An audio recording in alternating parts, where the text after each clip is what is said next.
കൊല്ലം ജില്ലയിലെ മണികട്ടമ്പലം എന്നറിയപ്പെടുന്ന ക്ഷേത്രത്തെക്കുറിച്ചാണ് ഈ വീഡിയോ. കൊല്ലം ജില്ലയിലെ ചവറയ്ക്ക് സമീപം പൊന്മനയിൽ സ്ഥിതി ചെയ്യുന്ന പ്രസിദ്ധമായ ഒരു ക്ഷേത്രമാണ് കാട്ടിൽ മേക്കതിൽ ശ്രീദേവി ക്ഷേത്രം. മണികട്ടമ്പലം എന്നും ഈ ക്ഷേത്രം അറിയപ്പെടുന്നു. ദാരികനെ വധിച്ച ഉഗ്രമൂർത്തിയായ ഭദ്രകാളിയമ്മയുടെ രൂപത്തിലാണ് ഇവിടുത്തെ പ്രതിഷ്ഠ.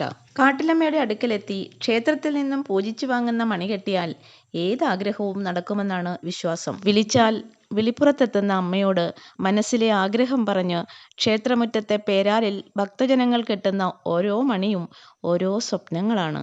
ആ മണികിലുക്കം ദേവിയുടെ അടുക്കലെത്തുമെന്നാണ് വിശ്വാസം. അഭീഷ്ടസിദ്ധിക്കായി ക്ഷേത്രത്തിലെ പേരാലിൽ പ്രാർത്ഥിച്ച് മണി കെട്ടുന്നതിൻ്റെ പിന്നിൽ ഒരൈതിഹ്യമുണ്ട്.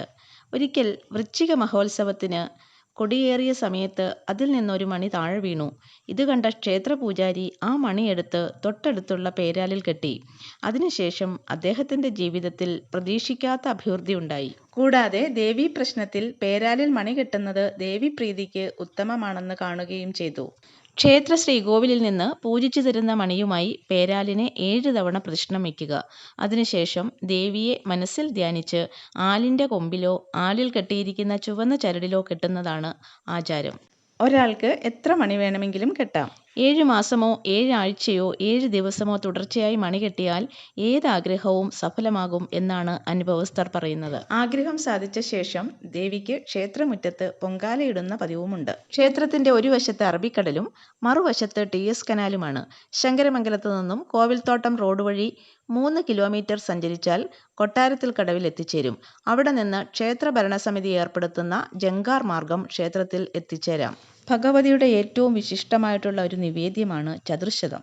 വർഷത്തിൽ ഒരു പ്രാവശ്യം മാത്രം തന്ത്രി മുഖേന നടത്തുന്ന അമൃതത്താണിത്. ഈ പ്രസാദം സ്വീകരിക്കുന്നത് ജീവിത പുണ്യമായി കരുതപ്പെടുന്നു. കുടുംബ ഐശ്വര്യത്തിനും സാമ്പത്തിക ഭദ്രതയ്ക്കുമായി നടത്തുന്ന നാണയപ്പറ, എല്ലാ ദിനവും നടത്താവുന്ന അറുനാഴി മഹാനിവേദ്യം, പഠിക്കുന്ന കുട്ടികൾക്ക് ഓർമ്മശക്തിക്കും ഉണർവിനും തേജസ്സിനും വേണ്ടി നടത്തുന്ന ദശാശ്വരി ഹോമം എന്നിവയാണ് ഇവിടുത്തെ പ്രധാന വഴിപാടുകൾ. വൃശ്ചിക മാസത്തിലെ 1-ാം തീയതി മുതൽ 12 ദിവസങ്ങളാണ് ഇവിടുത്തെ ഉത്സവം. 1001 കുടിലുകൾ ആ നാളുകളിൽ ക്ഷേത്രമുറ്റത്തുയരും. കുടുംബസമേതം ഭക്തർ ഈ കുടിലുകളിൽ താമസിച്ച് 3 നേരം ദേവിയെ തൊഴുത് ക്ഷേത്രത്തിൽ നിന്ന് തന്നെ ഭക്ഷണം കഴിച്ച് ഭജനമിരിക്കണമെന്നാണ് ആചാരം. ഉത്സവത്തിന്റെ സമാപന ദിവസമായ വൃശ്ചികം 12-ന് നടക്കുന്ന തിരുമുടി എഴുന്നള്ളത്തും കണ്ട് തൊഴുതതിനു ശേഷം മാത്രമേ ക്ഷേത്രപരിസരം വിട്ടുപോകാവുള്ളൂ.